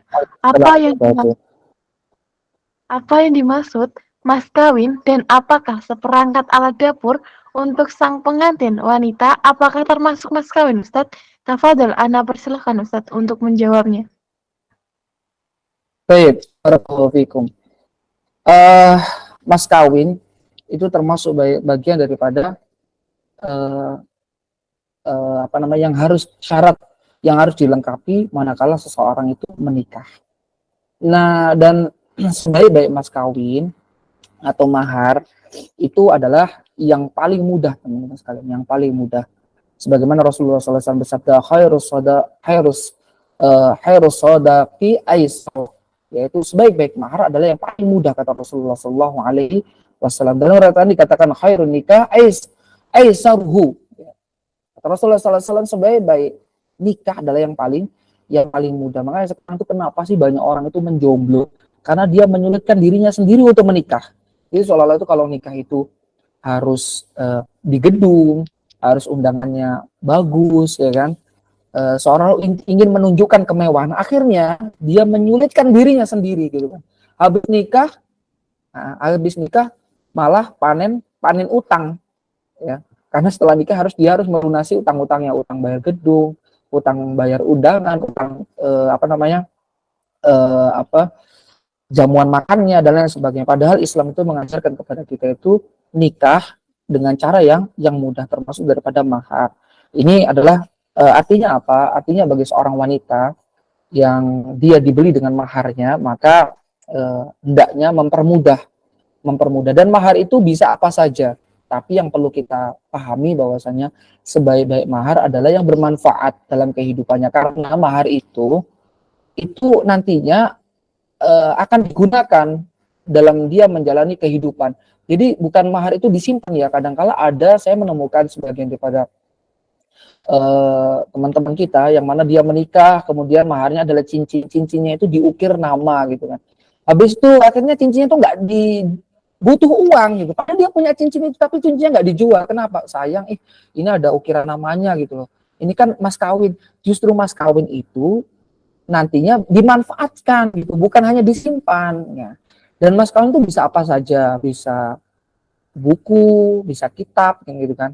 Bahkan dijelaskan Rasulullah SAW pernah bersabda, meskipun cincin terbuat dari besi gitu, kalau emang itu nggak ada, selama si wanita itu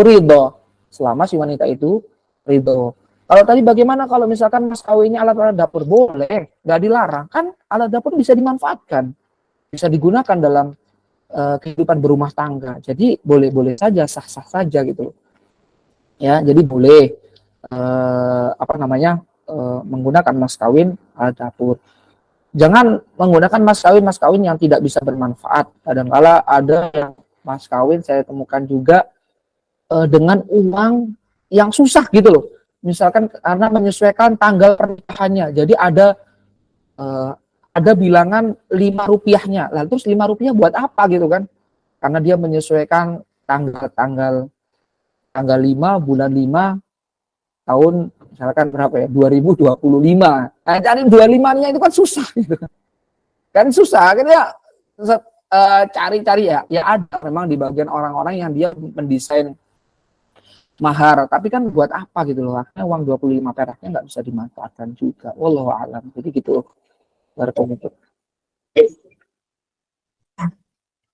Bisa dipahami Uhti Puitis.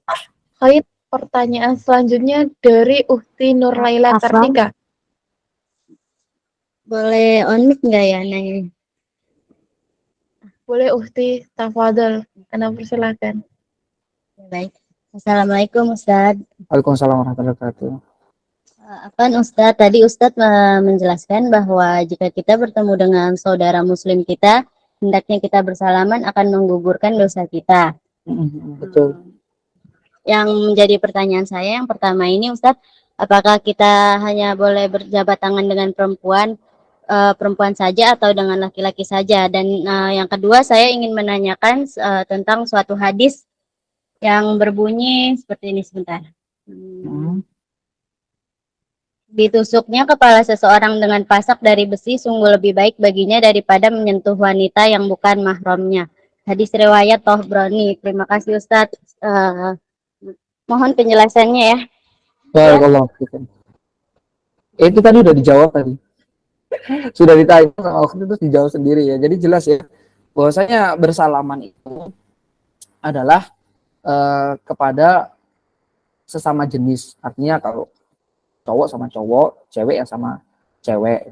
Adapun kepada yang lawan jenis boleh adalah kepada yang mahramnya gitu ya, yang mahramnya. Kenapa? Karena Rasulullah SAW melarang sebagaimana hadis yang tadi dibacakan oleh itu tadi dalam hadis At-Tabrani bahwasanya ditusuknya kepala seorang dengan pasak dari besi itu sungguh lebih baik daripada ya dia menyentuh wanita yang bukan mahramnya. Jadi nggak boleh kita bersalaman sama kalau cowok nggak boleh sama cewek yang bukan mahramnya.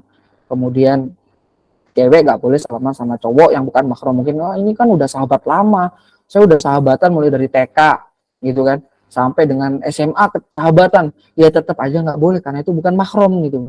Nggak boleh walaupun mau sahabatan 15 tahun kek, mau sahabatan 20 tahun kek, kalau bukan mahram ya tetap nggak boleh gitu kan. Karena kenapa? Karena Rasulullah SAW melarang kita untuk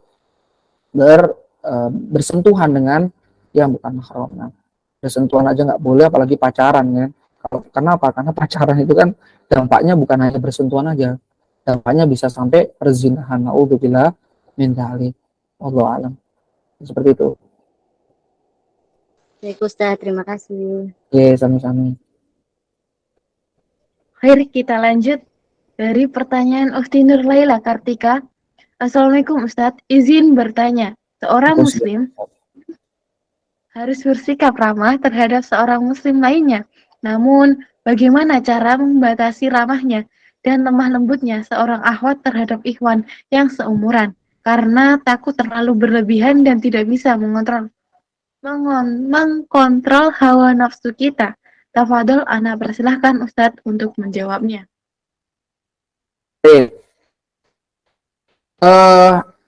Tetap kita harus memperhatikan batasan-batasannya ya.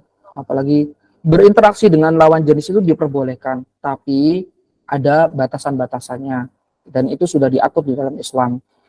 Nah, termasuk bagaimana seorang pria itu hendaknya menundukkan pandangan terhadap lawan jenisnya. Pun demikian seorang wanita, kecuali di sini dirinci oleh para ulama gitu ya, dirinci oleh para ulama. Kenapa? Kalau bagi wanita melihat wajah pria itu diperbolehkan selama, kata para ulama, tidak menimbulkan syahwat. Dalilnya apa? Dalilnya di mana Aisyah radhiyallahu taala pernah menonton seorang badui yang dia bermain di sekitar Masjid Nabawi. Beliau melihat wajahnya. Dan Rasulullah SAW membiarkan Aisyah radhiyallahu taala yang merupakan istri beliau sallallahu alaihi wasallam, sehingga di sini boleh misalkan kita mengajar, kemudian kita seorang akhwat dia memandang ustadznya yang notabene seorang ikhwan ya, seorang laki-laki, boleh-boleh saja, tetapi dengan syarat tidak sampai menimbulkan syahwat. Terus kemudian dalam berinteraksi, dalam berbicara pun seperti itu, boleh-boleh saja selama ada kebutuhan. Tidak boleh tidak ada kebutuhannya iseng-iseng ya, yang jomblo nih kadang-kadang bangunin tahajud, oke bagaimana, sudah jam 3, ayo sholat tahajud gitu. Orang tuanya sendiri nggak dibangunin ya. Adiknya nggak dibangunin, orang lainnya bukan siapa-siapa dibangunin. Nah, ini kan komunikasi yang tidak ada maslahatnya di situ, tidak ada maslahatnya. Kadang-kala pakai dalil watausobil haq, Ustaz, saling menasihati dalam kebaikan ya ada tempat. Nah, jadi nggak boleh sembarangan gitu kan. Kita masalahnya bukan mahram gitu. Terus kemudian kita berkomunikasi yang yang dapat menimbulkan fitnah gitu. Kemudian juga dalam berbicara dengan suara-suara yang mendesah itu nggak boleh di dalam Islam, karena memang pada asalnya suara wanita itu adalah aurat, kata Rasulullah SAW. Suara wanita itu adalah aurat, makanya hendaknya dalam kita seorang wanita ya hendaknya dalam berbicara dengan lawan jenisnya itu tidak terlalu mendayu-dayu, mensyahdu, jangan, sehingga dapat menimbulkan syahwat bagi seorang laki-laki yang ngomong ya biasa-biasa aja. Ya kayak gini kan biasa-biasa aja kita ngomong kan, biasa-biasa aja. Kalau bisa tegas, tapi jangan kesannya seperti nggak berakhlak juga, ngomel marah-marah. Ya, kenapa? Nggak berakhlak juga, ya biasa-biasa aja gitu. Seperti nggak ada nggak ada maksud dan tujuan, ya biasa-biasa saja. Itu yang harus kita perhatikan dalam berinteraksi, dan tidak boleh ikhtilat ya. Ikhtilat itu bercampur baur. Ikhtilat itu artinya bercampur baur antara laki-laki dengan wanita. Itu nggak boleh dalam berinteraksi. Hendaknya bertemu dengan laki-laki dan wanita itu di keramaian, karena Rasulullah SAW pernah bertemu gitu dengan sahabiah, tapi di tempat keramaian di jalan protokol Madinah. Itu Rasulullah SAW bertemu dengan salah satu sahabiah. Jadi bertemu di jalan protokol Madinah, bukan kemudian berdua-duaan nongkrong di kafe. Nah, ini bahaya. Alasannya ini Ustaz, mau ta'aruf. Nah, ini bukan ta'aruf. Diajarkan ini ta'arufnya syaitan, ini bukan ta'arufnya yang diajarkan Rasulullah SAW. Itu hanya modus namanya modus. Wallahu a'lam. Itu tadi.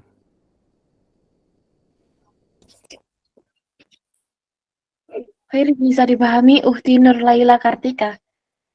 Pertanyaan selanjutnya dari Uhti Vinca Ramadhani. Assalamualaikum. Waalaikumsalam warahmatullahi wabarakatuh. Ustaz, Ana mau bertanya, bagaimana tanggapan kita saat kita udah senyumin dia malah bales, ih so asik banget, padahal di situ kita hanya menyapa. Tafadhol Ustaz, Ana persilakan untuk jawabnya. Barakallahu fiik. Baik, tadi sudah kita pahami ya, bahwasanya senyum, kata Rasulullah SAW, senyummu di hadapan saudaramu itu adalah sedekah. Tabasmuka fi wajhi akhika laka sedekah. Senyummu di hadapan saudara muslimu adalah sedekah. Artinya ini adalah merupakan bagian daripada perintah, dan perintah ini adalah merupakan bagian daripada syariat, dan syariat adalah merupakan bagian daripada ibadah. Dan dalam kita melakukan ibadah, yang kita harapkan itu adalah ridho dari Allah. Yang kita harapkan itu adalah ridho daripada manusia, daripada Allah Subhanahu wa taala. Yang kita harapkan adalah balasan dari Allah, pahala dari Allah, bukan balasan daripada manusia. Sehingga di sini dapat kita pahami, mau kita itu senyum, setelah senyum sama orang kemudian dia dibalas senyum atau tidak, dibalas ramah atau tidak, kita nggak ada urusan kita itu cuma sama Allah. Inilah yang dinamakan dengan ikhlas. Ikhlas itu artinya mempersembahkan ibadah hanya kepada Allah, bukan mempersembahkan ibadah kepada Allah dan juga kepada manusia. Ini bukan ikhlas namanya, karena Allah memerintahkan wa ma umiru illa liya'budullah mukhlisin, ya, bahwasanya beribadah kepada Allah dengan ikhlas. Kita diperintahkan beribadah kepada Allah dengan ikhlas. Jadi beribadah kepada Allah itu dengan ikhlas adalah kita mengharapkan balasan dari Allah, bukan mengharapkan balasan daripada manusia. Dan ikhlas ini adalah kunci kita istiqamah dalam beribadah. Diperhatikan, kebanyakan orang itu nggak istiqomah dalam ibadah. Kenapa? Karena biasanya kurang ikhlas. Biasanya kurang ikhlas gitu ya. Jadi selain dia mengharapkan pahala dari Allah, itu juga mengharapkan pahala dari manusia. Akhirnya nggak istiqomah. Misalkan ngaji nih, dari sahabat sahabat hijrah seiman, sudah susah-susah bikin brosur, ya kan, susah-susah bikin link Google Meet, ya, share, ternyata yang hadir cuma 3 orang. Ini kan ujian dari Allah. Kelihatan dari sini ikhlas apa enggak? Kan Allah sendiri yang mengatakan dalam Quran surat Surat Al-Ankabut ayat 2 sampai dengan 3. Kata Allah, ahasiban nasu ayyutraku ayyaqulu amanna wa hum la yuftanun.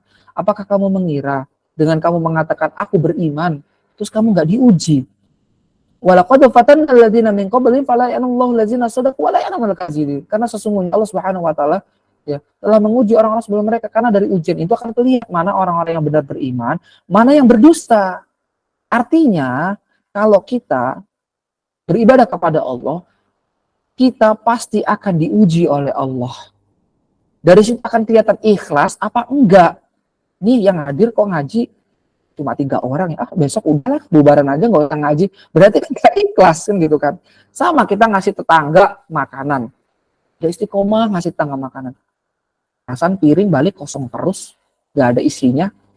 Percuma lah, nggak usah. Berarti kan nggak ikhlas, akhirnya nggak istiqomah gitu.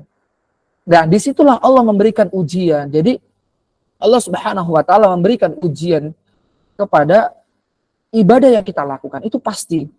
Jadi suatu klaim itu pasti akan diuji Allah Subhanahu wa taala. Teman-teman yang hijrah katanya nih, pengen hijrah nih, pengen pakai hijab, terus emang nggak diuji? Diuji sama Allah. Yang tadinya sebelum pakai hijab, Masya Allah, followersnya banyak di Instagram, di TikTok. Tapi setelah pakai hijab, kabur semua followersnya. Kan diuji sama Allah. Akhirnya gara-gara followersnya hilang, dilepas lagi hijabnya, dilepas lagi cadarnya. Supaya apa? Supaya followersnya nambah. Berarti nggak ikhlas dalam pakai hijab. Kan gitu kan? Kelihatan dari situ. Maka kesimpulannya, kita nggak peduli deh balasan dari orang, mau orang itu senyum sama kita. Yang penting kita itu berbuat baik sama orang karena perintah Allah. Dan yang kita harapkan adalah balasan Allah. Mau kamu baik sama saya, mau kamu nggak baik sama saya, nggak ada urusan saya sama kamu. Urusan saya adalah saya sama Allah. Itu aja udah. Kalau udah seperti itu, kita nggak baperan, teman-teman sekalian. Jadi orang Islam itu nggak baperan ya, nggak gampang baper, nggak gampang galau, nggak gampang mudah termakan dengan omongannya orang, dengan sikapnya orang. Bodo amat gitu ya, cuek. Itu orang Islam tuh kayak gitu tuh. Jadi supaya apa? Supaya istiqomah. Jadi seperti itu, wallahu a'lam bishawab. Boleh saya bertanya di sini? Tafadhal Uhti, ana persilakan. Assalamualaikum Ustadz. Waalaikumsalam warahmatullahi wabarakatuh. Saya mau bertanya, bagaimana pendapat atau tanggapan Ustadz ketika ada seseorang dalam tanda kutip perempuan yang dimana dia tuh bisa dibilang mempunyai akhlak yang baik, bahkan dia sangat-sangat menjaga sholat, puasa dan lain sebagainya, tapi dia tidak menutup aurat. Ketika ditanya alasannya kenapa, dia bilang yang penting akhlaknya dulu. Padahal menutup aurat adalah perintah Allah dan itu juga telah dijelaskan dalam Al-Quran. Syukran.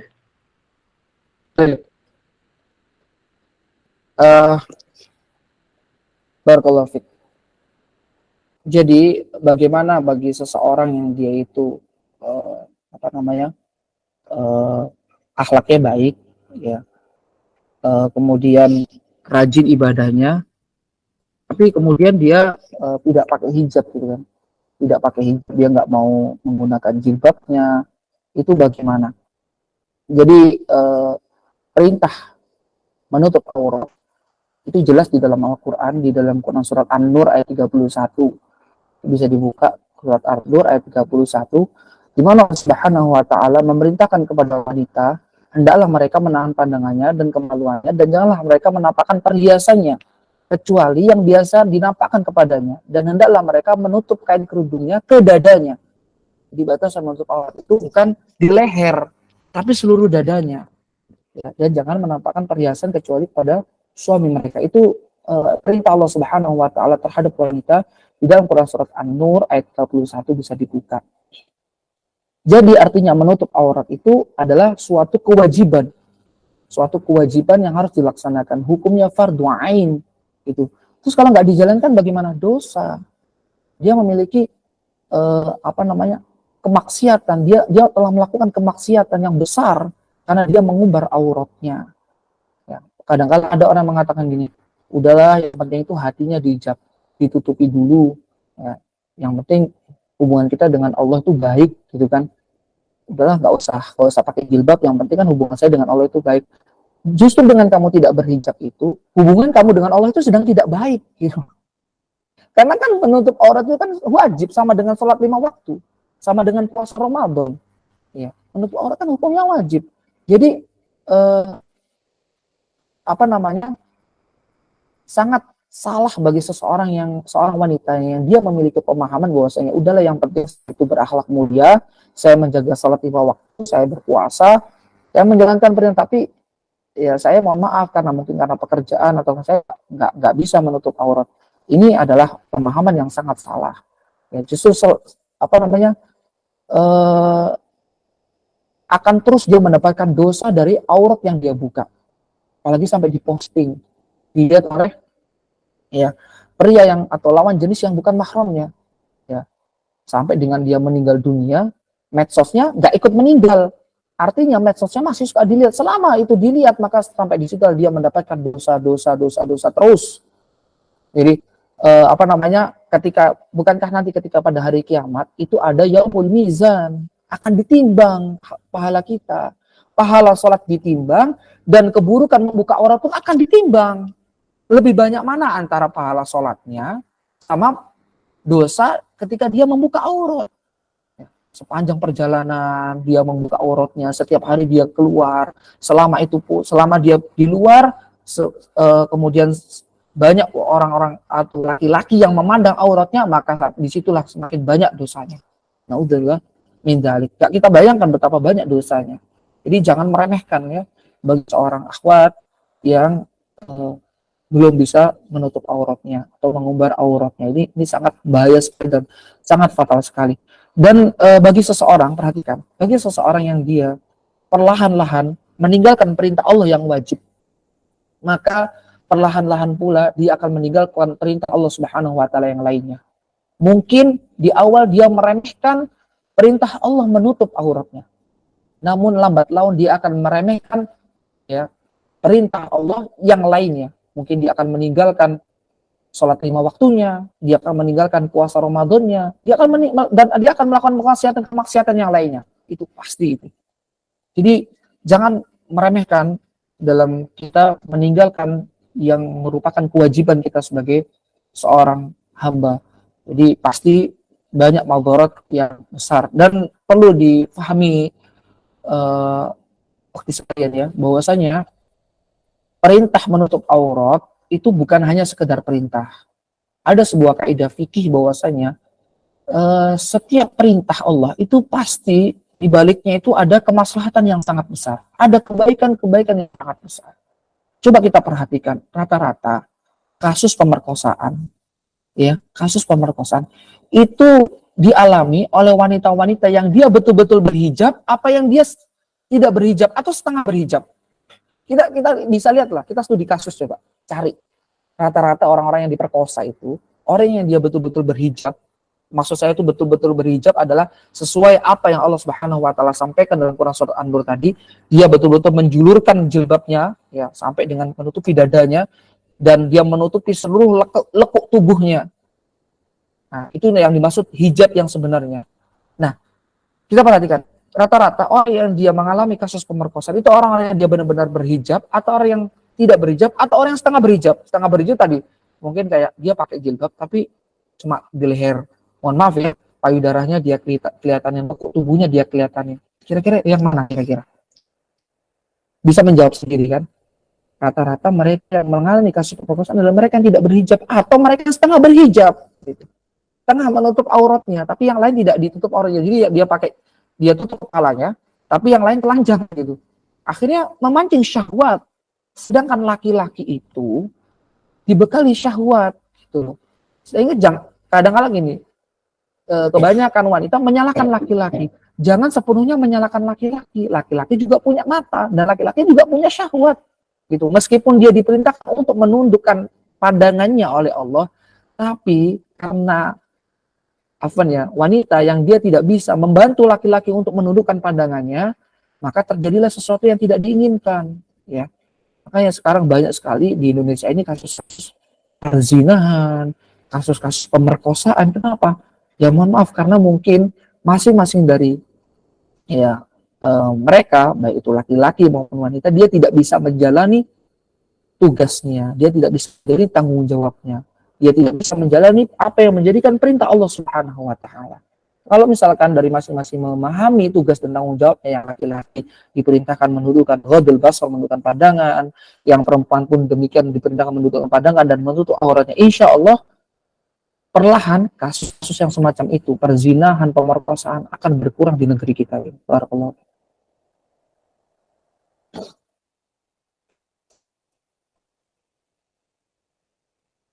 Bisa dipahami, Uhti? Nah, Ukti. Khair. Pertanyaan terakhir dari Uhti Rifa Alyatiana. Assalamualaikum Ustadz. Bagaimana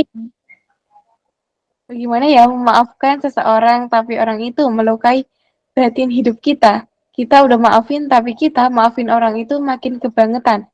Tafadhol anak persilakan Ustadz. Baik.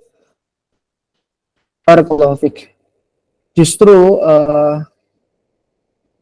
berbuat baik kepada orang yang buruk kepada kita itu adalah sebaik-baik daripada amalan. Ya, itu adalah sebaik-baik daripada amalan, dan ini dijelaskan dalam sebuah hadis.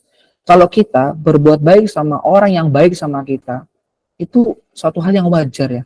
Kita traktir orang sama orang yang suka traktir kita, itu biasa gitu. Kita senyum sama orang yang suka senyum sama kita salam sama orang yang suka menjawab salam kita, itu biasa. Tapi yang luar biasa adalah ketika kita berbuat baik sama orang yang tidak baik sama kita.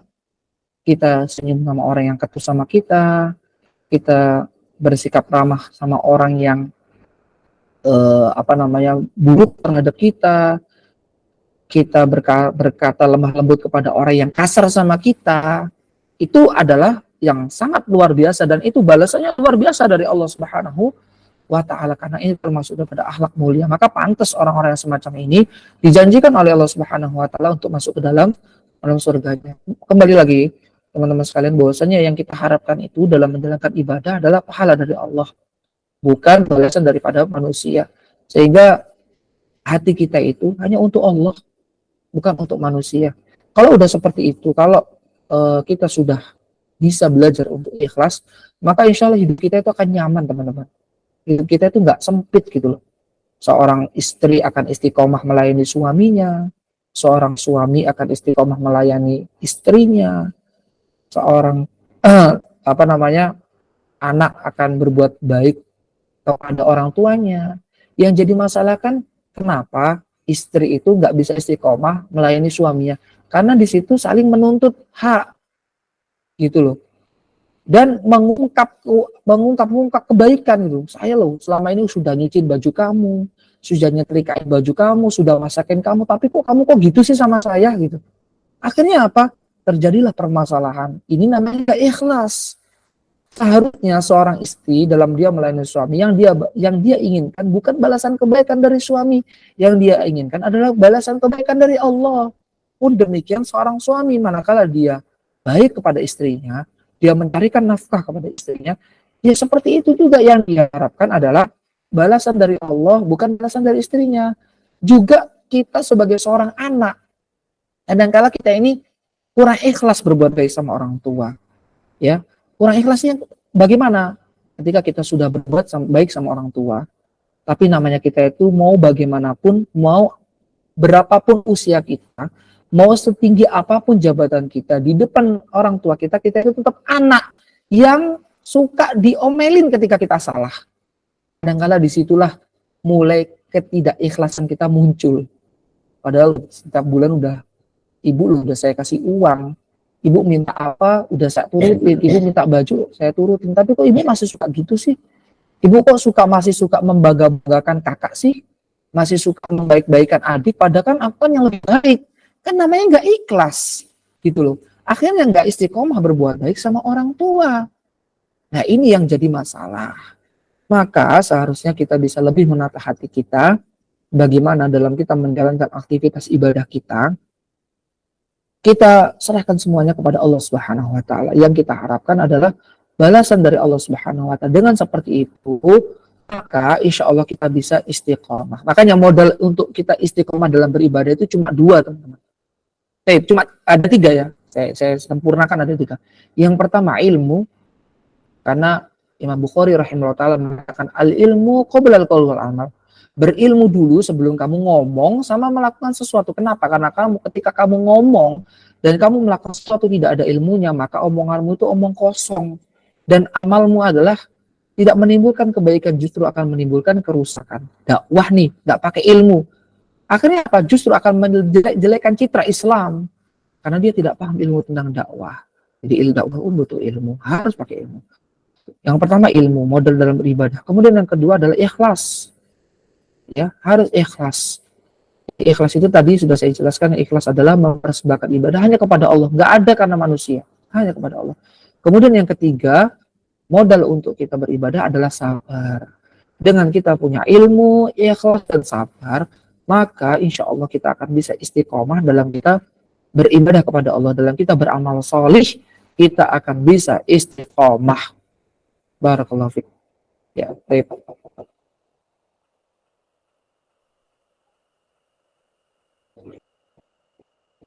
Silakan. Alhamdulillah sesi tanya jawab kelas selesai. Dan Masya Allah, tabarakallah, sudah terjawab oleh Ustadz Abdul Aziz. Semoga jawaban beliau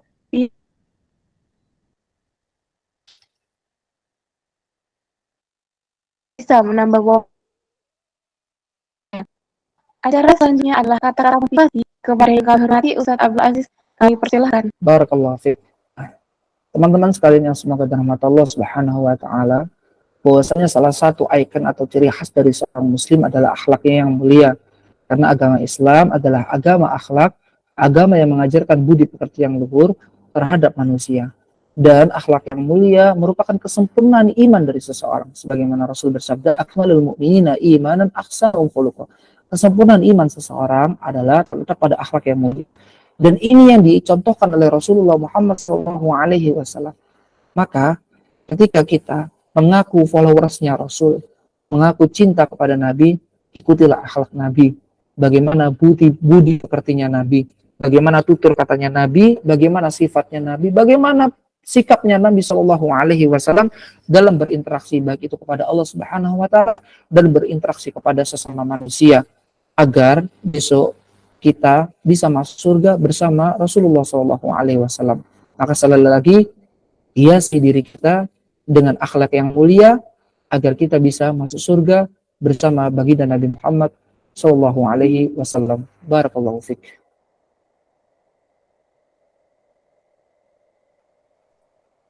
Syukur Ustadz atas kata-kata motivasinya yang Ustadz berikan kepada kami semua. Baik, sesi selanjutnya adalah sesi doa. Kami persilahkan kepada yang terhormat Ustadz Abdul Aziz. Anda persilahkan. Baik, sebelum kita tutup majelis ini, kita berdoa kepada Allah Subhanahu wa taala.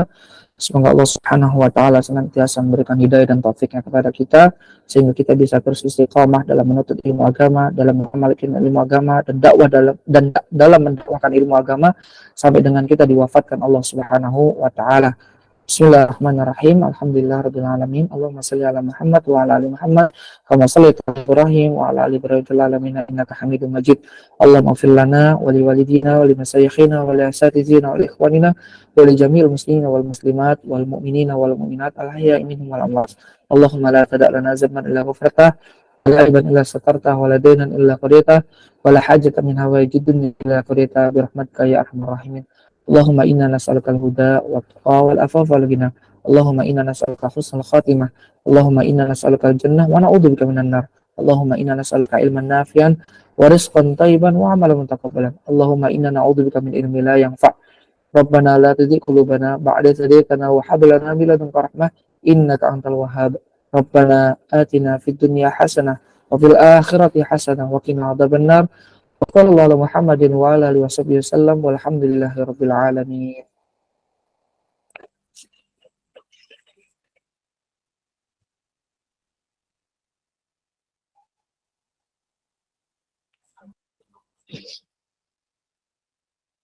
Amin, amin, Allahumma amin. Masya Allah, tabarakallah. Syukran kasiran, barakallahu fikum, wa jazakallah khair, Ustadz Abdul Aziz atas penyampaian ilmu yang Ustadz sampaikan kepada kami.